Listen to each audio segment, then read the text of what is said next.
Sam Seder. The destiny of America is always safer in the hands of the people than in the conference rooms of any elite. Sam Seder. They are unanimous in their hate for me, and I welcome their hatred. We must guard against the acquisition of unwarranted influence, whether sought or unsought, by the military-industrial complex. The Majority Report with Sam Seder. Ever get the feeling you've been cheated?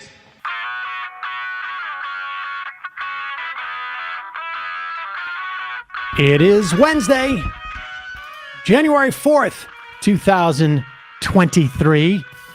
My name is Sam Seder. This is the five-time award-winning Majority Report.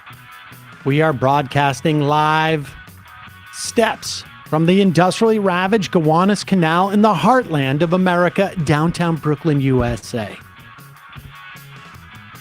On the program today, Sarah Lamdan, professor of law at the City University of New York, author of Data Cartels, companies that control and monopolize our information. Also on the program today, House Republicans paralyzed, as McCarthy is 0 for 3 on speaker votes and about to be forced by Democrats, possibly, to go 0 for 4 as an afternoon snack. Meanwhile, if they do get a speaker, job number one for the Republicans, try to outlaw congressional office unions. Meanwhile, surprise coalitions elevate speakers of the House in both Pennsylvania and Ohio. The FDA approves abortion pills for pharmacy dispersal. Microsoft-owned ZeniMax Media unionizes. The U.S. reopens embassy services in Cuba, and Sam Bankman-Fried pleads not guilty to fraud in New York City yesterday. And lastly, a new Federal Reserve report. Student loan forgiveness was indeed progressive and also desperately needed. All this and more on today's Majority Report. Welcome, ladies and gentlemen. If my co-host were here today, she would say in her almost patented phrase, I mean, not legally patent, I don't know that you can, but it is hump day. She coined that phrase a couple of years ago. It has spread like wildfire, and it's impressive, really impressive. Yeah. Oh, it's not really a hump day this week because we didn't do anything. We're here Monday. You know what? I probably should not even brought it up, but yes, fair enough. Absolutely. You're right. So forget that. Meanwhile, a lot of stuff going on. Yesterday at 4 p.m., that would have been Tuesday, January 3rd at 4 p.m., I took the time to watch C-SPAN to watch. And you know what? I don't know that I've ever watched an entire vote in the House because it takes a while and it's a little bit annoying. But the conclusion of that vote, 20 Republicans decided to vote for Jim Jordan for Speaker of the House, despite the fact that Jim Jordan has said, I don't want to be Speaker of the House, despite the fact that Jim Jordan nominated Kevin McCarthy 3 times to be Speaker of the House. He still got those votes. The entire Democratic caucus voted for Hakeem Jeffries. He got more votes than Kevin McCarthy did. Now, the way it works is you need a majority of the people who vote in any given vote. Now, if, let's say, all of the, let's say, I don't know, 4 or 5 Republicans couldn't be seated. That was the case that we had in Pennsylvania, actually. There were 3 Democrats who couldn't be seated in the state house there. 1 had died. 2 couldn't make it, I think. They were promoted to they were promoted into the state house. So these things happen. Had 5 Republicans not been able to vote, I think you would have seen Hakeem Jeffries would have been the speaker. It's still possible that Hakeem Jeffries ends up the speaker. It's also possible that some unknown Republican becomes the speaker. It is really unclear what's happening right now. But this is what happened yesterday at 4 p.m. at the end of that vote. For what purpose does the gentleman from Oklahoma rise? Move to adjourn until noon tomorrow. The question is on the motion. All those in favor say aye. All those opposed, no. The ayes have it. The motion is adopted. The House stands adjourned until noon tomorrow. Now, that wasn't the end of the actual vote. That was the vote on the motion to adjourn. But at the end, she says we still don't have a Speaker of the House on the actual vote for the Speaker of the House. They have reconvened today, just literally minutes ago. And the plan for the Republicans was to adjourn again and figure this out. Why? Because their repeated inability to elect a Speaker of the House is an incredible embarrassment to them. And beyond that, one of the things I do every morning is listen to sort of normie radio, music radio, actually, just to see what the AP is reporting at the top and the bottom of the hours. I can tell you, I've been doing this for years, and the number of times they talk about anything that has happened in Congress, I think I can count on one hand. The AP ran with this story over and over again. Republicans in disarray. And this is not great for their party at this point. And it's also unclear what it is that they want from McCarthy. I mentioned this yesterday. There is no ideological fight here. They have no agenda. This is the other thing why, as bad as it is for the Republicans, one could imagine that if there was an urgent agenda for them to attend to or expectation, it would be that much worse. But there is none. They don't have the ability to pass any meaningful legislation. The only thing that they're going to do is essentially start investigative hearings into Hunter Biden's penis. And that is not urgent. It is not going anywhere. The pictures remain. But the suggestion that this could have been done in 2020 when there was an urgent need for a $2.3 trillion rescue package for the American public, which involved extended unemployment insurance. It involved a $1,400 payment directly to Americans. It involved child tax credits, health insurance, on and on and on. There were people calling for 5 Democrats to do this in 2020.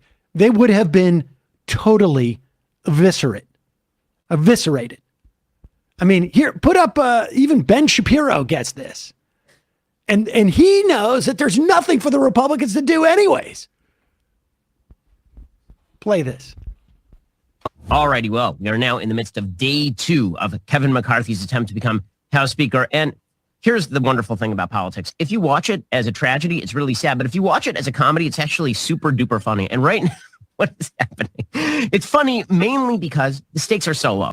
Let's be real about this. The stakes for the speakership of the House are incredibly low at this point because all the leader of the House basically has to do is say no to most of Joe Biden's proposals. There are certain things that the Speaker of the House, no matter who it is not going to do. Those things include an interminable government shutdown with no end.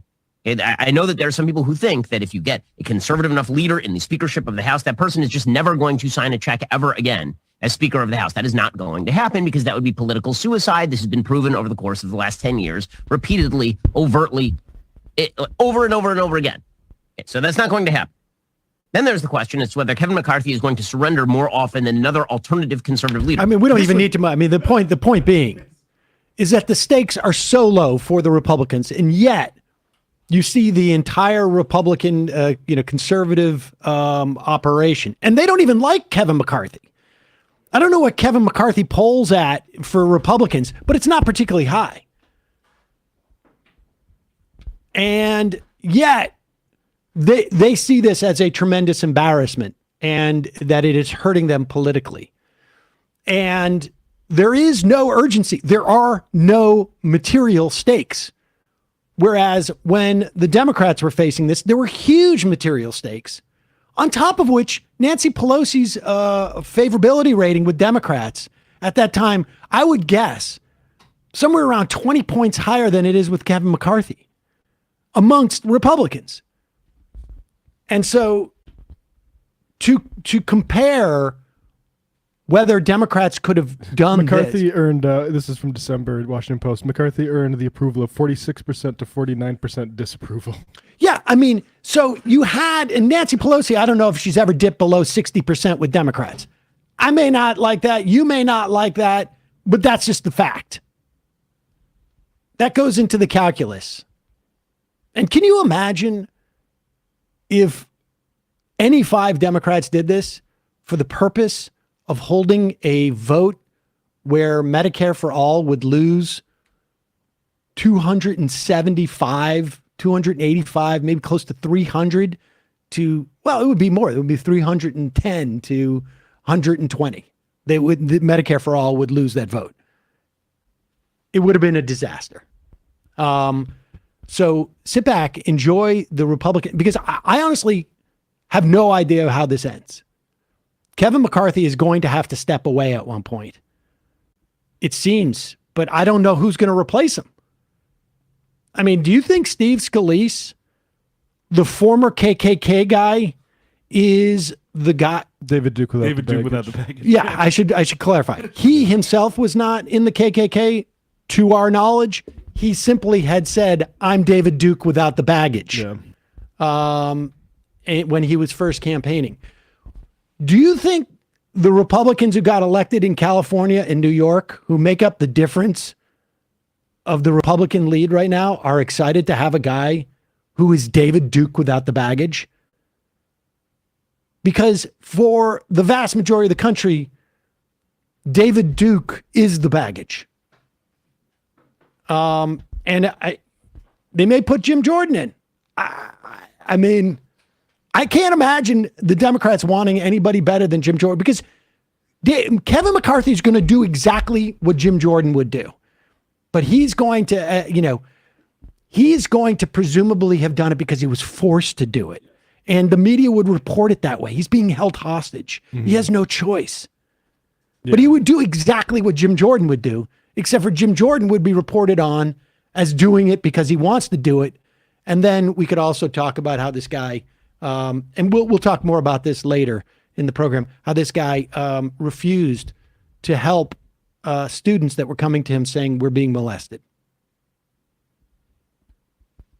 All right, we're going to take a break for a couple of words from our sponsors. When we come back, Sarah Lamdan, professor of law at the City University of New York, author of Data Cartels, the companies that control and monopolize our information. Couple of sponsors on today's program. Oh, we have a new sponsor. This stuff is amazing. I did not know this, but listen, I have not tried honey from everywhere in the world, but I am a big honey consumer. And as of now, I will tell you that the best tasting honey in the world comes from New Zealand. I was not aware of this stuff first. There is a Manuka tea tree in New Zealand. I don't know if it's in any other places, but it makes a honey because of its nectar that is honestly unlike any honey I have ever tasted before. It has all the antioxidants and prebiotics of honey, and maybe more so. Like other honeys, it is a natural antibacterial compound called MGO, but it is in much more higher concentration in the nectar of this tea tree. It has nutrients that are supportive of immune and digestive health, but bottom line, it is delicious. I have had far too much of it just directly via spoon. But, honey you put into, you could use it on top of your ice cream, or you put it in cereal or coffee or tea. It's a sweetener. But it's also like one of the most, it's sort of hard to describe. It tastes like honey, but then on top of it becomes like a little bit caramely and creamy. It is really, honestly, it's nuts. It's so good. It's honey, but it's more than that. Honestly, I got to bring some in for you. It is nuts. Mancura's Super Honey. It's available in a range of easy to use formats. It has squeeze bottles, compostable honey sticks, and packs, so you can eat it straight or add to your favorite food or beverage. Put in your kid's lunchbox. If you head to mancura.com/majority, you'll automatically get a free pack of honey sticks with your order. That's a $15 value. That is mancora.com/majority to get a free pack of honey sticks with your order. It's called Honey with Superpowers for good reason. So get on it. Try this delicious, creamy caramel honey, and you will not look back with Mancura. Also, today, sponsor is Aura.com. At the beginning of the year, I try and do this twice quarterly, but I may do it even more often. But I go in, I double check what's going on with my passwords and accounts, and sure enough, my Letterboxd account, there was some type of data leak. I don't know if it came from Letterboxd or somewhere else, but my password was in a data leak. I mean, in this instance, if someone breaks into my Letterboxd account, I'm not terribly concerned. Somebody hacks into your Letterboxd and says they love all of John Benjamin's movies. Or Jim Carrey's movies. That's what would be the worst problem. But far more disturbing if it is something that involves your identity or your banking or your bill paying. And that's why I'm excited about today's sponsor, Aura. Aura is an easy-to-use app. It includes everything you need to stay safe online.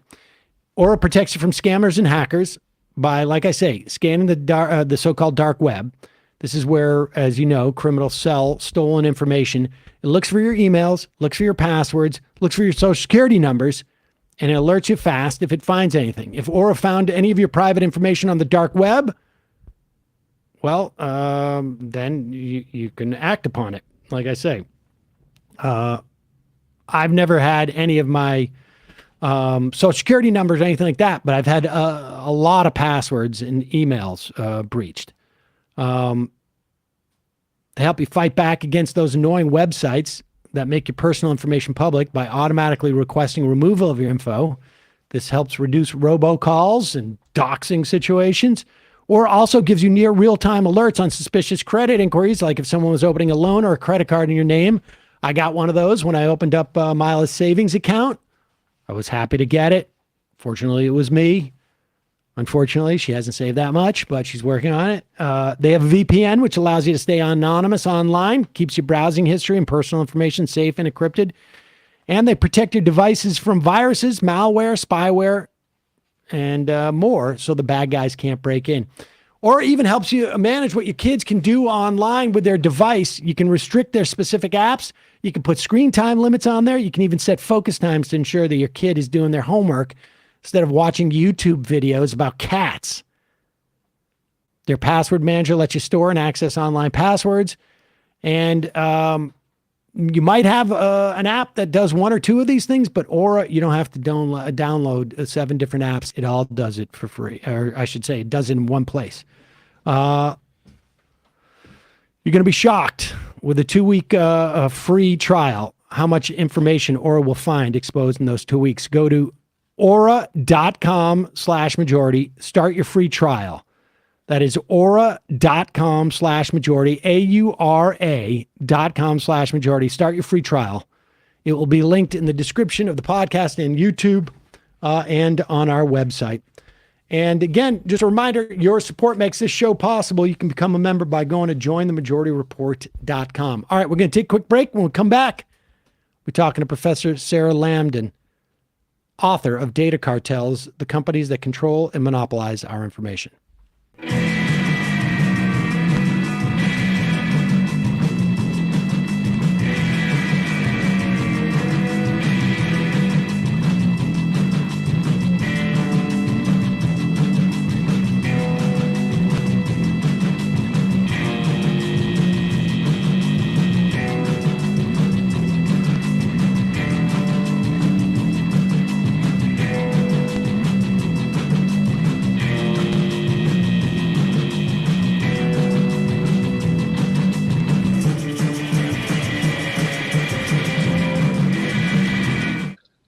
We are back. Sam Seder on the Majority Report. Want to welcome to the program Sarah Lamdan. She is professor of law at the City University of New York and the author of Data Cartels, the companies that control and monopolize our information. Sarah, welcome to the program. Thanks for having me. So let's start with the origin story of this book. It starts when you were a law librarian. And during the Trump administration, when people were starting to think about getting a little more conscious about what ICE was up to. Yeah. So this book wasn't something that I intended to get into. As you said, I was a law librarian at City University of New York, where now I'm a law professor. And I don't know if everybody knows this, but the main tools that lawyers and law students and legal scholars and judges use to assess the law and to do legal research are two products called Lexis and Westlaw. They're the gold standard products for legal research. And as a law librarian, my main job was to teach people how to use these resources and to use these resources on behalf of lawyers and legal scholars. So, and this was, and we should be clear. Just I had a little bit of experience with this in another life. This is where you go to find case law, essentially. And so, if you're wondering if there's a case you're looking at, or you're writing a paper about whatever it is, this is like almost like the encyclopedia of all the cases and that have existed. And this is the way you find, citations, essentially. Yeah. And I would even go a step further and say that, this is one of the resources that helps make the law. I mean, this is what judges use, what all of the legislators use. This is where our law comes from. And until 2017, I thought that these companies were just research companies, like information platforms. You have a password, you log on, you do your little legal research. And I'd never given much thought to the companies behind the products, right? The products were great. They were robust. They had everything I needed. But in 2017, I saw an article about, like you said, tech companies that were vying for contracts with ICE to help ICE build surveillance tools and a surveillance operation, a digital surveillance operation. Kind of the same stuff you saw the NSA using after 9/11, something very in depth. And Donald Trump even called it his extreme vetting program. So it was going to be a surveillance system that would extremely vet, I guess, potential immigrants, asylees, people already living in the US. And I was really surprised to see the names of those legal research companies among, Booz Hamilton and Northrop Grumman and all the other companies that were vying for these contracts. So I was like, wait, how do our legal research companies do surveillance work? Like, what's the connection here? And when I first saw this, my thought was, I'm gonna let all the other law librarians know about this, and I'm sure our Lexis and Westlaw reps will explain this to me, and we're just gonna move on. I just want to know that Westlaw and Lexis aren't connected to ICE surveillance and, putting children in cages and separating families, all the things we were hearing about. But a colleague and I wrote a blog post for our library association, which seems like a very tame, non-controversial thing to do. And within 2 minutes of that blog post going live for law librarians to see, it was immediately taken down by the organization. And the organization wouldn't really explain why. They just said that they were taking it down at the advice of legal counsel because they didn't want anybody to sue them. They were afraid of retribution from Westlaw and Lexis. So I asked our reps, like, hey, what is this? What's going on here? And they couldn't give me a clear answer either. So I decided to start trying to figure out what these companies did. And I learned that the companies that run our legal research platforms and also like our science publishing and a lot of our news and financial information providers and platforms are also major government data brokers that sell our personal data and like data analytics products to most government agencies. Lexis claims they sell personal data products and personal, risk assessment products to 70 to 80% of government entities. And that includes hundreds of law enforcement agencies. And that really concerned me. Okay. So when we think of data collectors, right? We think of like the 5 big, I guess, like social media style companies like Google and Facebook and maybe Apple, I guess, and maybe Twitter and Amazon, I guess. But where do these data brokers? Who are we talking about? What is the cartel? Who are the members of the cartel? And when we say data brokers, are they like, how does Westlaw have this information? And what is it where are they getting the information?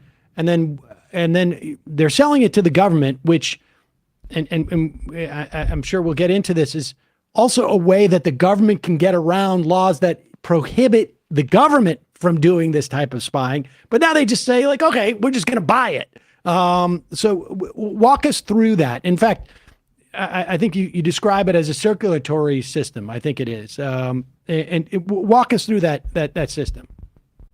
Yeah. This is what I've spent the last 5 years trying to it's like I've been making an anatomy diagram of where this data goes and where it comes from. So like you said, when we think about data collectors, data companies, we think about, the quote unquote big 5, Google, Amazon, Apple, Microsoft, and like Meta, Facebook, what have you. And sometimes we think about, sometimes we talk about Oracle and these other companies that kind of do data analytics work. It's kind of what they do is actually hard to figure out and parse. But we don't usually think of information companies and information vendors as part of this group. So what I wanted to do was bring these companies kind of to the party where we're also scrutinizing them and thinking critically about what they do. And the companies that I really homed in on were LexisNexis and Thomson Reuters. And that in part is because they're the parent companies for Lexis and Westlaw, that's where I live, right? That's my world. But they're also uniquely large companies and they weren't always this way. So what happened was back in, the 70s, 80s, 90s, information started to kind of transition from being in paper, stacks of books on a shelf. Like when you look at like an old law procedural, you see like the mahogany shelf with all the case books behind it. But companies were starting to figure out how to digitize these and, sell them on discs or sell them in special terminals that you would go and sit at, kind of like in the olden days when we would go to use the phone and the phone would be on the wall and, we'd use with a little curly cord. It was like that also for information platforms. So they figured out how to digitize information. And then the internet came around and we figured out how to connect to information sources from anywhere, to share information and to build big information platforms, kind of like Facebook, Twitter, news platforms, CNN online, what have you. And that revolutionized not just how we get information, but it also changed publishing a lot. And a few companies realized that they could now kind of start grabbing all sorts of different content types and become kind of information monopolists and have a lot of control over information. And LexisNexis and Thomson Reuters were really well positioned to do that. So Westlaw, Lexis, and then there are other companies like Elsevier, which is the biggest academic journal and academic information publisher in the world. They used to be standalone kind of, I call them like mom and pop shops that sold specialized types of information. Like Lexis it sold the law, and Westlaw sold the law, and Elsevier sold science. But now LexisNexis owns Elsevier. It owns Lexis Law. It owns like a lot of financial data and risk products. So a lot of financial information, kind of what gets peeled out of like SEC filings and information about corporations and businesses and markets. And it also has one of the biggest news archives in the world. So it has a lot of news content. And what these companies can do now is they can sell that raw information, right? They can sell case law, or they can sell journal articles or news articles, and then they can sell platforms, which they did, which they started doing in the 90s and the early aughts, where they sell databases. Westlaw is a really fancy database system where you can easily find law, and Thomson Reuters sells that system. Thomson Reuters also sells, news and news platforms, Reuters, and a lot of financial data products where, if you want to know about how a certain market might do, or you want to know about, a certain corporate profile, you can go and log on and look at those there. So those are, that's kind of this middle level, this platform level. But now what these companies are building are analytics systems, which are really, I think, kind of the future of what information companies and these cartels and these data companies will sell, which is products that kind of take all of the information they already have. So the entire corpus of case law, all of the news archives and news information they have, and then a lot of our personal data. And they run all of that information through various data analytics systems that build predictions about what we might do in the future, and prescriptions that tell businesses what to do, or tell law enforcement who to track. Okay, all right. So there's a lot going on there.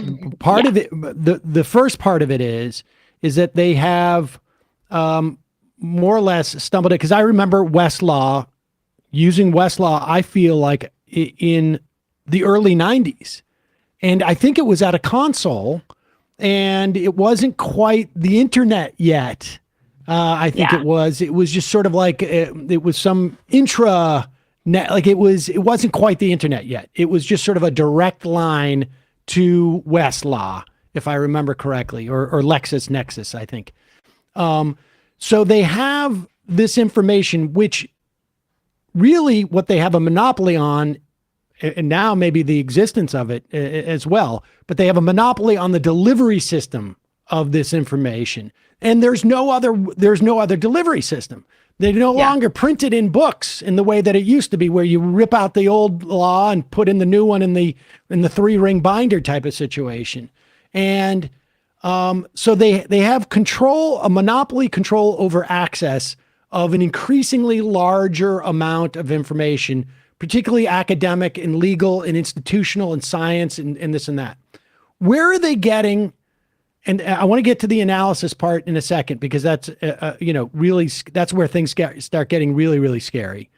Although I think there's an argument that their monopoly control is also scary. I mean, but where do they get the personal data? Where does that come from?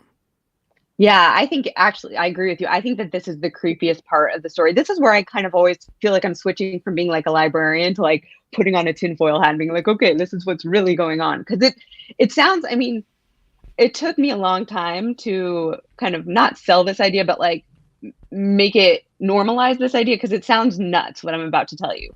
So in the 1990s, a man named Hank Asher, who an amazing reporter is writing a whole separate book about, because he is a fascinating personality, but he is called the grandfather of data fusion. He figured out that he could buy personal data and personal information about us from driver's license bureaus and states, and from, he could get like house titles and license rolls and voter rolls. And somebody called it underappreciated real estate. He realized that it was pretty cheap to buy a lot of information, public records about people from various government agencies. He could, for like $300, he could get photo rolls or lists of, who's a registered driver's license and what their phone numbers are, from just government systems. So he started collecting data that he figured out he could buy. And then he figured out how to loop together various computers, like hard drives, and to connect these different databases or these different data roles together and kind of mix and match them to develop the first data fusion and analytics system that really deal with personal data. And he homed in. Well, a lot of times when people say that they want to use data analytics in a law enforcement context, they say they want to do it to prevent child trafficking. And that is because nobody is going to argue with trying to protect the children. Right. Exactly. That seems very wholesome and obvious.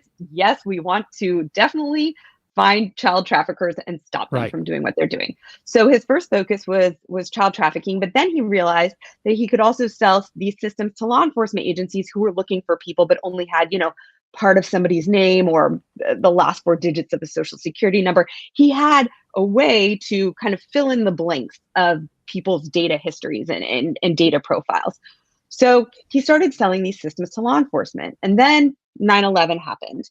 And I think it was 8 days after 9/11 or something, but very quickly after 9/11, he was invited to the White House, and they, wait, can you hear me? Yep, we can hear you. Okay, cool. Sorry, malfunctioning. But they asked him to build a data program that could help them find potential quote unquote terrorists, because that was, right in the wake of 9/11, weeks after. And I think he sold them a system for millions of dollars. I want to say 8 million, but I think that's the number. Some high value, right? And within a couple of years, LexisNexis bought Hank Asher's product, which was called ChoicePoint. And when LexisNexis bought this, when LexisNexis, I remember that.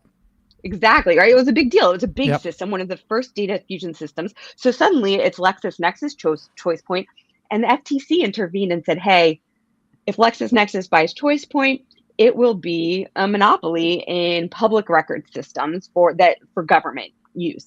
So if the FTC, or maybe it was the DOJ, one of these antitrust enforcers forced LexisNexis to divest some of ChoicePoint to somebody else. And that somebody else was Thomson Reuters.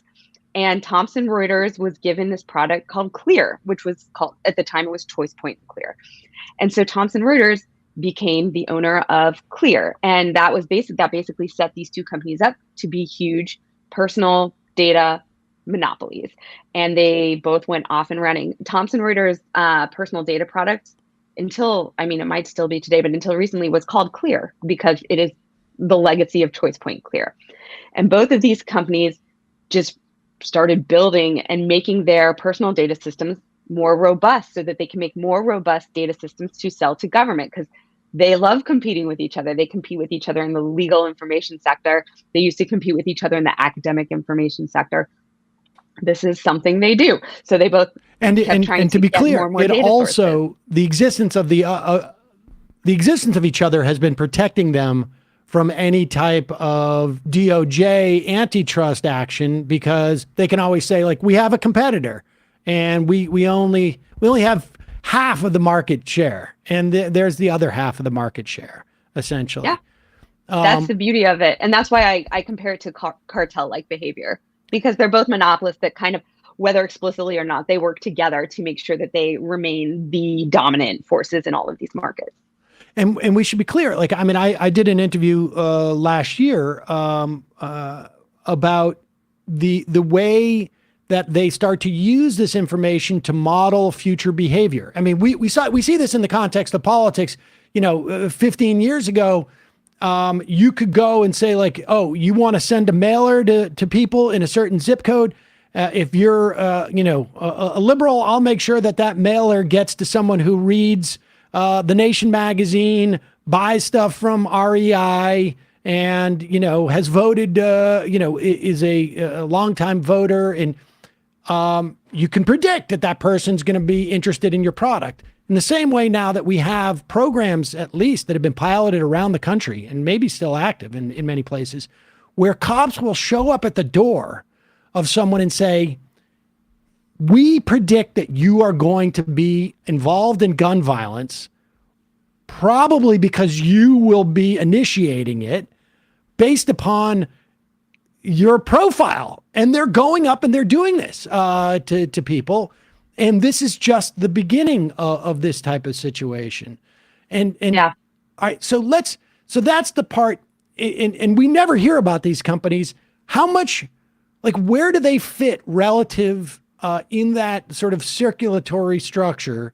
Where do they fit relative to those big five? Are the big five selling essentially this data to Thomson Reuters and to NexusLexis so that they can build out their databases among other places? Or what's the taxidermy here? Yeah, and or the taxonomy, I guess. The tax, not the taxidermy. Like both. Sorry. I think those are both great terms. Thank I you. support both of them. One of them is more visual.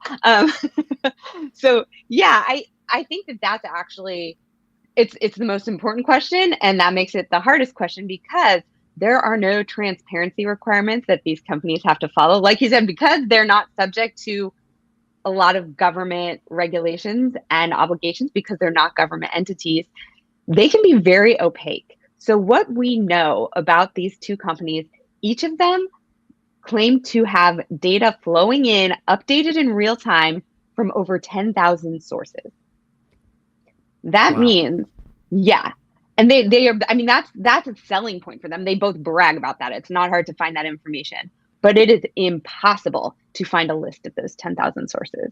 So you don't know exactly what data they're getting and from where, but you do know that they're getting, I mean, it's out 10,000, over 10,000 sources means that they're getting probably whatever they can get their hands on. And you can kind of see the shadows of that list in their advertising material. They both advertise that they can help track people's social media, and that they can, you know, at one point there was a Thomson Reuters ad that said that they can make the people who want to remain invisible, they can make them visible. So we know, even if they don't list, hey, we're getting data from Meta, or we're getting data from Google, or we're getting data from Amazon sales history. If they're getting data from over 10,000 sources and they're actively selling social media tracking services, we have to guess that they're getting good social media data from somewhere, right? Right. So yeah, it's kind of like an archaeological dig. Yeah, it's absolutely a black box. And right now there are no laws that change that make them accountable for sharing with us where they are getting our data from. But we do know they're getting a ton of our data. We know that law enforcement is paying millions of dollars for it. And when I first started researching this, they were much more open about who their data partners were and who they were working with. But it's interesting, a lot of those web pages have been removed since I started doing research on them. But they are, or at least historically have been, data partners with Palantir, which is Peter Thiel's predictive policing system, which means that Peter Thiel builds, or, you know, Palantir builds these predictive policing systems that, like you said, guess who's going to commit a crime, or, you know, who the government should be tracking. But somebody has to supply the data. This is really where that circulatory system analogy comes into play. Somebody has to give data for that analytic system to kind of crunch through, right? To work through. What good is an algorithm without data flowing through it? And it does seem like the companies that supply that data are LexisNexis, Thomson Reuters, and then a few other companies that have, you know, like financial data like Experian and other systems like that. What is the relationship between the monopoly they have on one hand for, you know, I mean, I don't know if people remember Aaron Swartz, who was a brilliant, I don't know, digital activist, I guess you could say. I'm not just literally would do his activism online, but was there, I think, early on in the finding of the Creative Commons, and also democracy work. And Aaron, at one point, started to attempt to basically free the JSTOR catalog of academic journals, which really nobody owned except for this JSTOR outfit had collected them and had sort of just, because there's no laws around this, had basically exerted a claim that they owned access to all of these journals, which in fact, many of them were paid for with tax dollars, essentially. And he began to sort of upload them online. An attorney general in Massachusetts went after him brutally, and he ended up taking his own life. And I think subsequent to that, JSTOR started to release some of their stuff. But what is the relationship between having this monopoly over essentially all, I don't know what else to call it, intellectual product? Like, it's not IP in terms of like patentable things, but like thought that has been put onto paper, institutionalized, knowledge.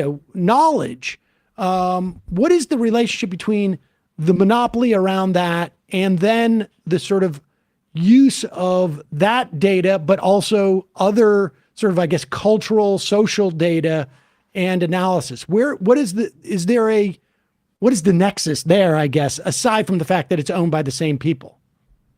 Yeah, no, I think that's a good question. And it's also one that is in that black box. So I don't think you're ever going to get a clear answer from the companies, but you can guess what all of this informational power could be used for, right? And remember, these companies are for profit. They are there to make more money every year than they made the year before. They're publicly traded. They have shareholders. So they want to figure out how to make more and more money, more and more products.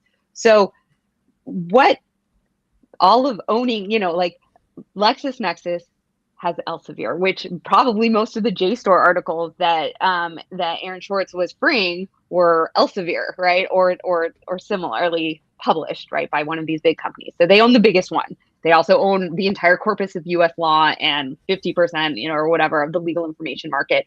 And they have tons of news archives and news affiliations. So can I just stop at the law for 1 second? I just want to remind people that, like, we're all subject to this law. But to know what the law is, we need to pay money to find out what law I could be breaking. That's the dynamic that we have now. Right. And all of that, that's informational power right there, right? Like, that's cross-market informational power. So they do two things, right? They paywall it. So we have to pay to find out what laws bind us, or what is going on with, climate change or COVID or whatever, even though we fund that research, like you said, it's publicly funded. But then the other thing that they do, because they have so much information, is they can reduce it to fodder, to data, or informational fodder to kind of run through their data analytics system. So one thing you see, like even the Aaron Schwartz example, where he was looking at kind of the end product. He wanted to free journal articles. Elsevier, which is part of LexisNexis, is building robust academic metrics and academic analytics products that rank how successful somebody's research might be. They rank how good a scholar is. They are used to determine who gets tenure, whose labs get funding, what kind of science gets funding, right? And Elsevier is building those analytics products too, alongside of the predictive policing and all the other predictive products. So I think that these companies will build analytics products with whatever informational, material they have. They're building legal analytics that help people who can afford to buy them guess or know what kind of language certain judges prefer, what kind of cases win in certain courts. So if you can afford to buy LexisNexis Analytics as a lawyer, you have an analytical prediction system built on whatever analytics that they're building that run, the information of the judges, and then the information of the legal information they have, their news archives, through various systems to derive predictions about how the law is going to come out. So let's talk about what, just lastly, I guess, before we go into recommendations, because maybe this is important too. Information is, you write, a unique commodity. In what way is information a unique commodity? So information is a commodity, right? Like if you Google data is, and you put that in a Google search, you'll see like data is the new oil, data is the new gold. People, data in the internet world, data is really valuable. In our personal data, we're seeing how valuable it is to advertisers and, to law enforcement. But the interesting thing about information is it's not fungible. So like oil is fungible. If, you can get oil from this barrel or from that barrel, and oil is oil is oil, or water, right? If I fill this bucket of water, I can just fill it with more water, and here's some water. Information is unique, right? If you say, hey, I want to learn more about malaria, and I say, oh, well, okay, here's a report, and I hand you a report about like influenza or the properties of iron, that is not going to be useful for you, right? If you want my information and I hand you somebody else's information, that's not useful. Every piece of information is unique. So whoever owns the most information rules the market, because, whichever academic company owns the most academic material or scholarly material, that's the company everyone's going to use, because they have the most of this unique type of information. It's really hard for startup legal information companies to compete against Westlaw and Lexis, because they don't have as much unique legal information as these companies have. So these companies have exclusivity on this information. It's as if like, you're not going to watch a streaming service that doesn't have, the majority of the programs you want to watch. And unlike streaming services where this stuff gets relicensed,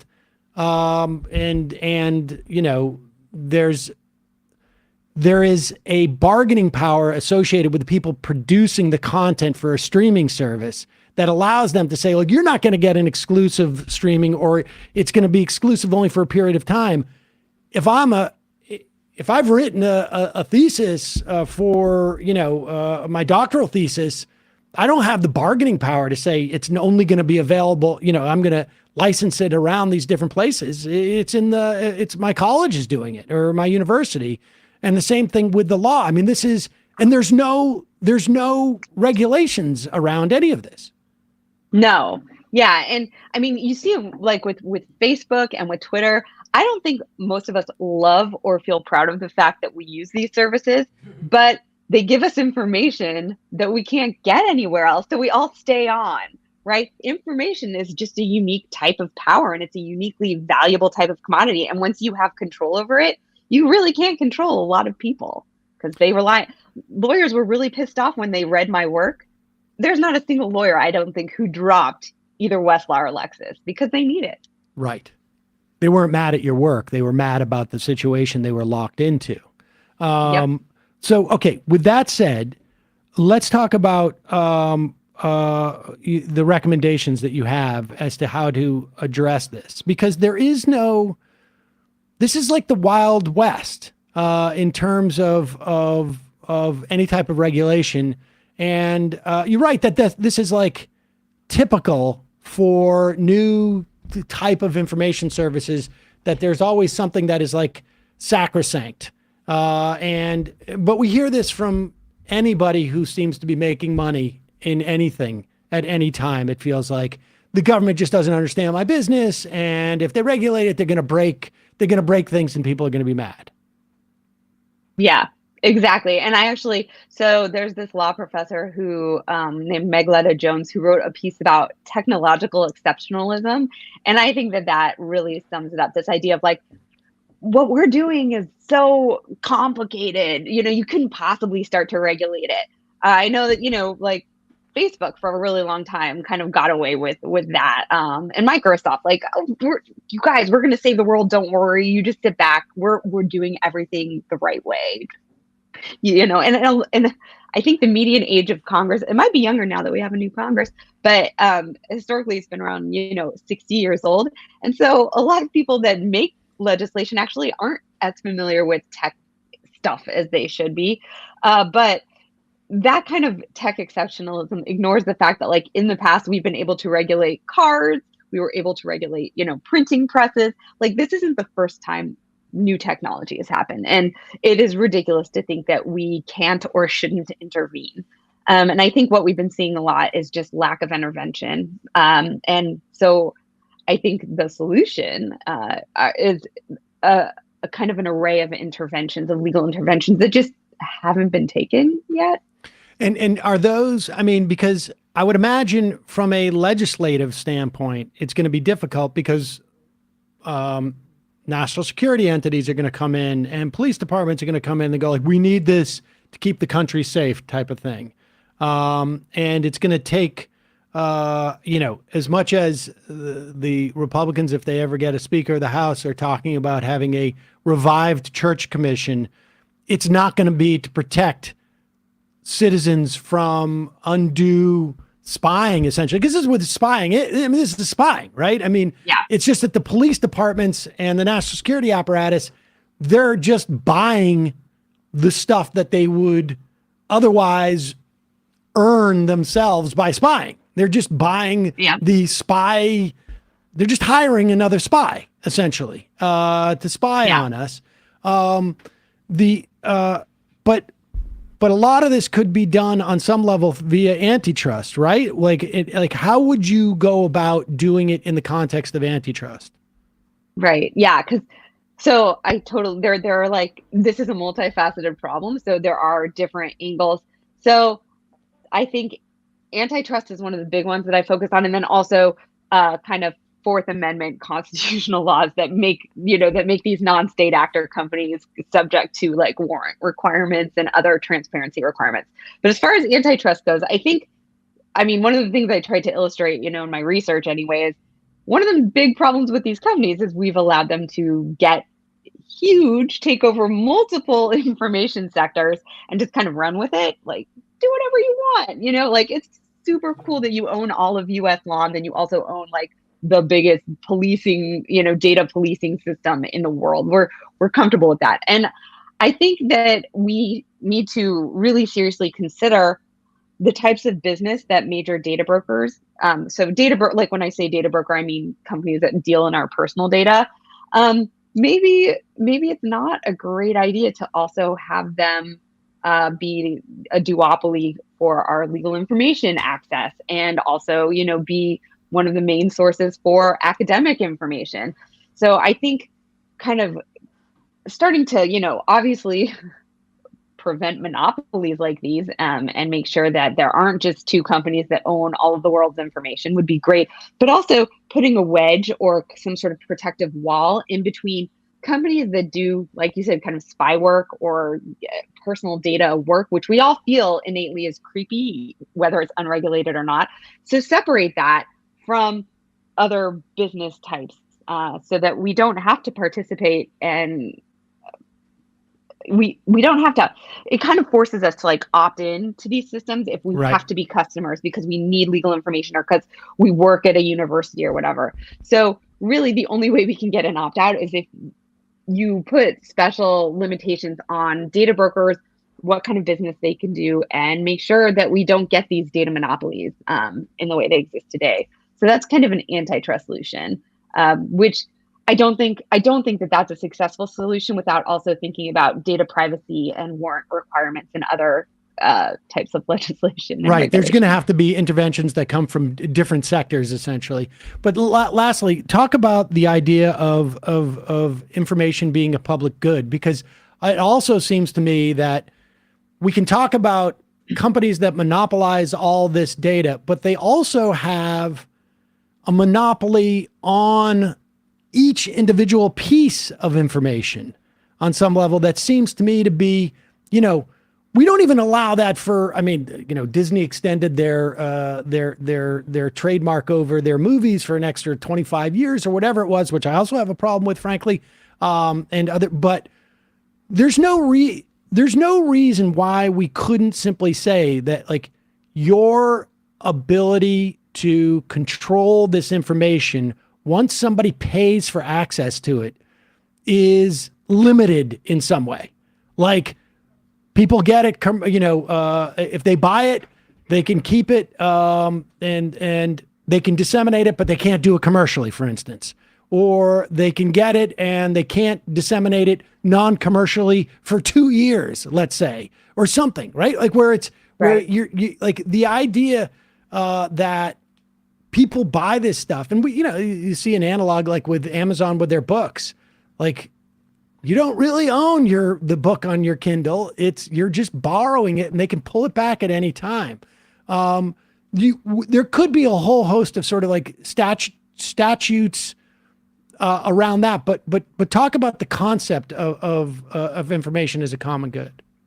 Yeah. So I think that there are two pieces of this discussion, and one, like you said, is kind of the copyright and ownership discussion. So that's like personal ownership. Who owns material after you pay for it? Because the way it used to be is like, if you bought a book, it was your book. You could throw it in a fire. You could give it to your, sibling. You could use it. You could rip out the pages and use it to line your hamster cage, whatever you wanted. It was yours. But now with digital books and digital information, we never own it. We are only able to license it or to subscribe to a platform where it's streamed to us, like Netflix, right? So there are a lot of legal scholars. I'll name, Jason Schultz and Aaron Perzanowski, who wrote a book called The End of Ownership, where they really dig into this idea of making digital ownership more like paper ownership, so giving owners more rights. And then there's also this infrastructure idea of setting up. So if we have these paywalled platforms, there is a world where we could also set up open access platforms. And this is something librarians think about a lot, because the way libraries work has changed a lot with all these digital, and now we have to have passwords, and sometimes our library users have to have passwords instead of just doing research in the stacks privately and freely and without being surveilled. So it's the idea that historically we have made public systems for critical information. So we've always had public radio. We set up public television. We even used to subsidize like newspapers getting disseminated in the mail system before we had, radio or TV.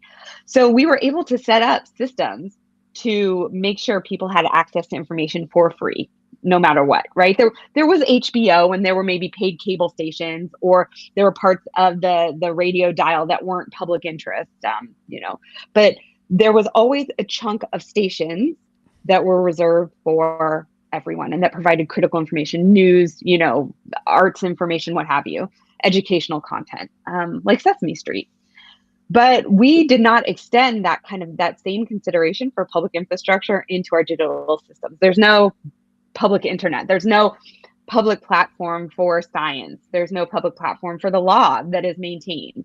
So we could do that. I mean, we've done it in the past with public so in other words, public radio. We could do that again. There's no reason why we couldn't have a government agency that runs its own LexisNexis, essentially. Right? I mean, the stuff is already, theoretically, it's probably already digitized, not just by them, but the government must have a digital format of this stuff too, right? Or if not, they could go back and do it. They could go back and do it and just put it online. And we're not talking about a huge amount of money. The real issue is just that as a political matter, it's denying a monopoly and this lucrative business to these other entities, whereas we could just fund it for a fraction of like what we spend on anything, and as a public service. Yeah, exactly. That's exactly. I mean, people like, there's this joke in kind of the information world that if somebody suggested a library today, everybody would just call it socialism, and it would never happen, right? And yet we have libraries, and it's the same thing. Like, yeah, if we put some money and support into it, we could totally, like you said, relative to other expenses, inexpensively, we could build this type of digital infrastructure. Is there any movement amongst like the legal profession to say like, why doesn't the government, under the auspices of, let's say, the Supreme Court, have a federal registry of laws, essentially, that we can search in cases, that we can search on all federal courts around the country, and then you start to work, I guess, state by state to do their cases and put it. But is there any movement afoot to do that, or are we still in the stage where we don't have, that just seems to be the most obvious, like, sort of like cohort of people who would say, like, why am I paying this much money to find out what the law is in this country? But I mean, is it just a lack of imagination of just that we don't really think like, oh, wait a second, wait, why am I paying for this? No, I think everybody knows that they're paying too much. Like I've never heard a lawyer who's like, oh yeah, I love paying my Westlaw subscription. It's so reasonable. Everybody thinks it's a ripoff. Everybody knows it should be publicly accessible, right? There's no question about that. I think a lot of it is just focus and will. So law librarians are keenly aware of the problem, but people don't listen enough to librarians. One of the things I try to say all the time is listen to librarians. We are information specialists.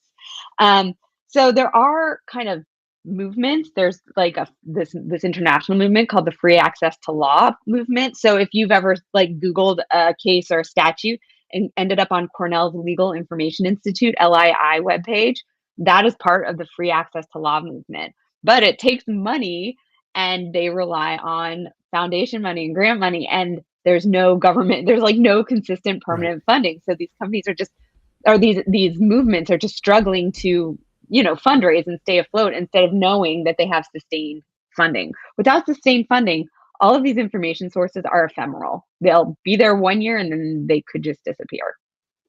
Well, it's a fascinating book. The book is Data Cartels, the companies that control and monopolize our information. Sarah Lamdan will put that on our podcast and YouTube description and at majority.fm. Thanks so much for your time today. I really appreciate it. Thank you. All right, folks. That's it for the first half of the program. We will now head into the so-called fun half of the program. 20 people have voted against Kevin McCarthy, just by the way. So he's losing in the same way. Okay. So just an update. That means that the Democrats were able to stop the motion to adjourn. Yes. And they are... Chip Roy from Texas nominated Byron Donalds of Florida, and 20 people who voted for Jim Jordan yesterday voted for Donalds today. Okay, so Jim Jordan is not in the running. He's not the nominee. Because Jordan went into the thing and said, like, I'm not going to do this. Yeah. And so they asked around who will do it, and Byron Donalds says, I'll do it. Yeah, sure. Who is he? I don't know him. He's a black congressman from Florida. Oh, and so he could be the Speaker of the House if people sign on to Donald. Right. What's his voting record like? He's just a pretty standard Trump ally. That would be interesting, I guess. Young guy too. He's like 35. Yeah. And how many years has he served in the House? This is his second term. Okay, so he's well experienced and. Best people for the job. I mean, that would be, how awesome would it be to have somebody who's not been even remotely close to leadership, has been in the House for 2 years, been the backest of the backbenchers, I would imagine, be the Speaker of the House. I mean, it really is hilarious. And somebody just IM'd saying that that Biden called on Republicans to vote for McCarthy. Is that true? Militant Apathy says the fact that Biden just told the Republicans to stop embarrassing themselves and vote for McCarthy was genius. It's just going to make the crazies like this is going to go on for weeks. Do you have any read on, a lot of people were kind of up in arms about the footage on C-SPAN of AOC talking to like Gates and stuff like great. that? Yeah, I think. Well, Grimm reported out on that, and AOC was on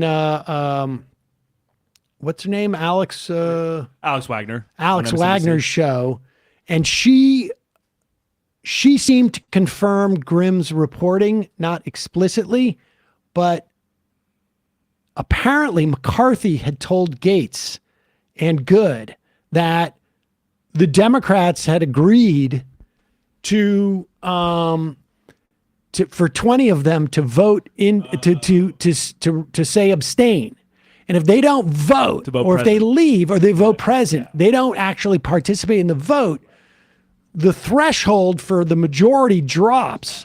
And 208 or something like that. And 212 or whatever it is that McCarthy has, or 204, whatever it would be, would be sufficient to carry the day. And Gates asked AOC about it, and Good was, and she's like, no, like, as far as I know, nobody's agreed to that. I'll go back and ask leadership, but I don't think so. The interesting thing that AOC said, and the Republicans are not framing it this way. The 20 are not framing this at all because they don't have this worldview or perspective. But AOC did say last night on Alex Wagner's show that over the years, the power in the House has really been consolidated in the leadership in both parties. And that there is an argument through rules changes to diminish that power. And I don't think these Republicans, they don't even think in terms of that type of structural issues. It's really just more like, I don't like this dude, and so I want a different person to have that power, as opposed to I don't want that position to have that power. And another interesting thing I just saw here, which I didn't see in the vote, is Victoria Spartz, who's a Republican congresswoman from Indiana, who I think has been close to leadership or adjacent to leadership. She's a Ukrainian-American woman, so she's kind of gotten spotlighted since the war started. She switched her vote from McCarthy to present. So she switched from McCarthy. She didn't switch from a dissension to present to make it easier. She switched from McCarthy to present. You know what that is? You know what that is? What do you think? That to me is a budding movement amongst the Republicans to throw it to Hakeem Jeffries. Because all it takes is 5 Republicans to do that. And the fact that she's Ukrainian and McCarthy's getting pressure to cut off funding to Ukraine. Oh, interesting, yeah. And They're down to 4 now. And a congressional reporter, Haley Bird Wilt, she said that vote came after talking to the McCarthy opponents, and they applauded it. So it definitely. So I mean, it seems the McCarthy opponents applauded it. Yeah. So it seems as if it's clearly not a it's not a move to help McCarthy. Oh, it's not a move to help anyway, McCarthy, yeah. But I wouldn't be surprised if those 20 don't care. Supposedly Gates says he doesn't care. There was some reporting that he said he doesn't care if Hakeem Jeffries, and it makes sense. It makes sense because they got nothing to do anyways. And if they're not going to get their committees that they want, they can just do their own thing anyways. They have no agenda outside of like sort of, celebritizing themselves for their, using they're four Republicans away now from voting present. And the thing is that like, okay, we just talked about that. We've been talking about this for 10 minutes. And that present vote comes up at the end of that conversation. Because if it goes to Hakeem Jeffries, those 20 are going to get the blame. The 4 or 5 who vote present are not. Right? They're just going to be like, we need to resolve this. And I'm not going to vote for anybody because I don't like any of the candidates. And so, walking away from that, or saying like, oh, my dog is sick. I got to get back to Arizona because my dog is sick. That's the thing to watch next. So, and then apparently, per another congressional reporter, Brian Fitzpatrick, a Republican from Pennsylvania, who's basically the most moderate quote unquote moderate in the Republican caucus. He just said if Republicans can't agree, he thinks they should go to Democrats to find votes. We can't be members elected for 2 years. The fever's got to break somehow. I mean, that's the other amazing thing is that they could go to Democrats and... Who would you agree on with us? Well, the question is, how many Democrats would you need? How many Democrats would you need You'd need 20 or 15, I think, because if you have 20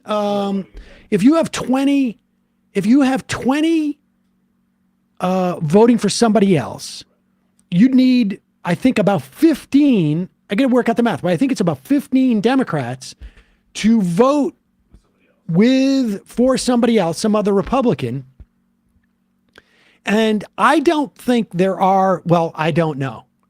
But my guess is they're not 15 Democrats. Like Henry Cuellar, I could see okay, I'm going to go vote for a guy and I'm going to get some type of material benefit. Okay. Like I could see Cuellar doing that. Like I'm going to get a choice position on a committee or this and that. If you had 15 Democrats vote for a Republican, that would have to be sanctioned by the leadership. And leadership would require, because you understand what's going to happen. If Republicans end up being Speaker of the House, they're going to keep a half a dozen or a dozen Democrats off of committees. They're going to Marjorie Taylor Greene, Adam Schiff and Swalwell and who knows who else. Maybe they'll do it to AOC. I don't think so, but maybe.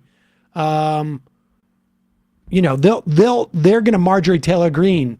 This is going to be the back and forth thing, and keep these people off committees. If the Democratic leadership sanctions 15 people to cross over and vote for the Republicans, or vote present, which is essentially what they would need, I suspect that would have to come with an agreement from McCarthy that everybody's going to get a committee. You're not going to keep anybody off a committee. But the problem is, then McCarthy would have to rescind the 5 vote of confidence thing, because he'd be dead on arrival if he made that deal. He'd have to take everything back. I think he's in the torture rack right now. I don't think there's Sparks voting present does not bode well for him, especially since apparently his backers were really trying to convince her not to, and she did it anyway. So I don't think a lot of what they think was going to matter. I'm curious as to what her rationale is. Yeah. And I think it is that there's somewhere, the only way that helps, her voting present, the only way that helps is if they're trying to quietly throw it to Hakeem Jeffries. I don't understand the logic behind it in any other way other than I'm voting my conscience. What? Well, why'd you vote the first 3 ways? And she didn't even vote for Donald's either. It wasn't even like she was. Well, that's what I'm saying. Yeah, I'm going to throw it. She's not saying I want somebody else. Yeah. When you vote present and you've been a McCarthy voter, you're saying I want the next highest vote getter to get the speakership, and that's Hakeem Jeffries. In fact, he's got more votes than McCarthy. I wouldn't be surprised if you see 1 or 2 of that 20 vote present. And then it just pushes it. All they need is 1 or 2 more. All right. Sorry. We're going to go to the fun half, but that was definitely worth. This is really amazing. Seems like force of vote is vindicated. Hakeem Jeffries gets it. Oh my God.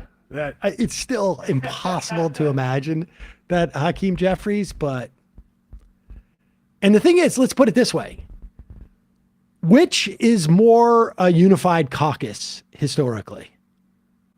It's the Republicans, right? Like the idea of what Republicans now in this, actually, oddly enough, in this Republican caucus, you have, I think we should check on this.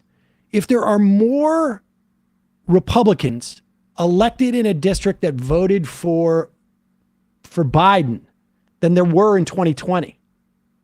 In other words, there are some like New York and California Republicans who got in, who are, their frontline Congress people, who I think would be more inclined to vote for a perceived moderate to maintain their own seats than there were in 2020.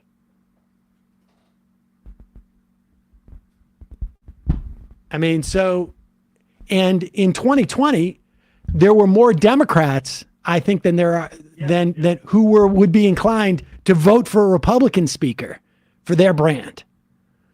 Lipinski, Cuellar,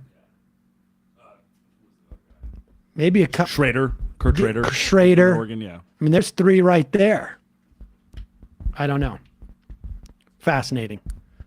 All right. Let's see. The phrase is in absentia. In absentia, not abstentia. Oh, I see. I'm getting... People don't like the way I say library. They don't like to say abstentia when it's absentia. I don't care. I'm going to say abstentia. Abstinentia. Yeah, it's better. It's just better. I mean, beber.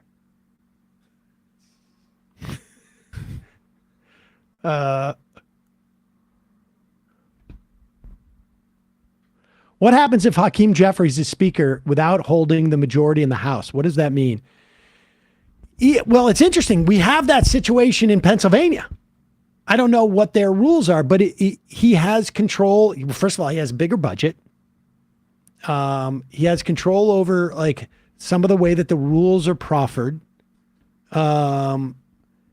He, I think, would ultimately decide on committee. He would negotiate. I don't know. But I would imagine somebody at Vox or something like that is writing up that article right now. It'd be cool if he could get in and then we could burn his sort of popularity with making him unpopular as a sort of with an impossible job there and move beyond him. Because he's lined up. How would that... I don't know. How would that undercut him, though? Yeah, I know. I mean, he would be the most celebrated guy in the country. Right. He's the one who's just there, just his job is to own the conservatives. Right. That's it. Oof, yeah, that'd be actually pretty obnoxious. We haven't went to the fun half yet, by the way, if you wanted to make that transition. Yes. Let's head to the fun half. Folks, don't forget, it's your support that makes this show possible. You can become a member at jointhemajority.com. Also, justcoffee.coop, fair trade coffee, tea, or chocolate. Use the coupon code majority. You get 10% off. Don't sleep on the Just Coffee, folks. Delish. You can also check out our Discord at majoritydiscord.com. I think we have close to 7,000 members now. It's crazy. Also, you can get our apps at majorityapp.com, iOS and Android. The Android is about to be updated. The iOS has recently been. As a member, you can IM the show. Don't forget, check out last week's ESVN at youtube.com/ESVN show. Matt, what's happening in the Matt Leck Media Enterprises? Oh, and folks, we're 18 days away. I was just going to say, Bradley, if you want to put up the tweet here in New York City on January 22nd at the Cutting Room, I believe it's called. The Cutting Room.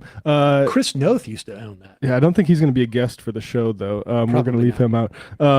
But give them a revolution. Oh, yeah, sorry. Okay. I can put that up there. This is Revolution, and give them an argument in Left Reckoning, doing a Left is Best Fest in NYC, including Sam Cedar and Emma Vigland, also Bhaskar Sankara. So come to that January. Already 18 days? 18 days away. 31.58. 58 cents? Oh yeah, I'm not in charge of any of this, the sort of price and stuff. So is that some type of marketing gimmick? If you say it's 31.60, people are going to be like, "What?" Well, it's 58. I wanted it to be 69 cents, but they overruled me and said 58. Nice. See you in the fun half. You are in for it. All right, folks, 646-257-3920. See you in the fun. Are you ready?